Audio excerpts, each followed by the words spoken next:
Hi friends, இந்த வீடியோவில் வந்து நம்ம என்ன பார்க்க போகிறோம் அப்படின்னு கேட்டிங்கன்னா, இப்போ வந்து நம்மளோட கங்குவா திரைப்படத்தை பற்றி வந்து நம்மளோட ஃபேவரட்டான டேரக்டரான லோகேஷ் கனகராஜ் வந்து பேசியிருக்காரு அப்படின்றது இப்போ தான் அஃபிஷியலான நியூஸ் வந்து அவரே கொடுத்துருக்காங்க.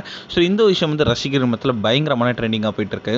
ஸோ நாளைக்கு வந்து நவம்பர் 14 தமிழ் சினிமாவில் one of the biggest day and finest day, because Kanguva வந்து நாளைக்கு வந்து ரிலீஸ் ஆக போகுது அப்படின்ற வந்து எக்ஸ்பெக்டேஷன்ஸ் ரொம்ப அதிகம் அப்படின்னு சொல்லலாம். ஸோ எல்லா தேட்டர்லேயும் வந்து நாளைக்கு ஃபர்ஸ்ட் ஷோக்கான ஸோ அந்த ஏற்பாடுகளை வந்து தடபுடலாம் வந்து நைட் வந்து நடந்துகிட்டு இருக்க ரசிகர்கள் நிறைய தேட்டரில் கட் அவுட்லாம் வச்சு இப்போ அந்த ஃபோட்டோஸில் இன்டர்நெட்டில் ரொம்ப ஸ்ப்ரெட் ஆகிட்டு இருக்கு. நம்மளோட சூர்யாவோட கரியரில் இதுதான் பெஸ்ட் ஃபிலிம் அப்படின்ற அளவுக்கு வந்து இந்த திரைப்படத்துக்கு எக்ஸ்பெக்டேஷன்ஸ் ரொம்ப அதிகம் அப்படின்னு கண்டிப்பாக சொல்லி ஆகணுங்க. ஸோ இந்த திரைப்படத்தில் வந்து ஒரு பாலிவுட் பட்டாலுமே நடிச்சிருக்கு. ஒரு பாபி தயால், தீஷா பத்தானி, இந்த மாதிரி வந்து ஏகப்பட்ட கதாபாத்திரங்கள் இந்த திரைப்படத்தில் நடிச்சிருக்காங்க. மேலும் வந்து இந்த திரைப்படம் வந்து நம்மளோட சிறுத்தை சிவாக்கும் ஒரு கம்பேக் திரைப்படமாக அமையும். அண்ட் நம்மளோட சூர்யாவுக்கும் ஒரு செம்ம பெரிய கம்பேக் திரைப்படமாக அமைய போகுது.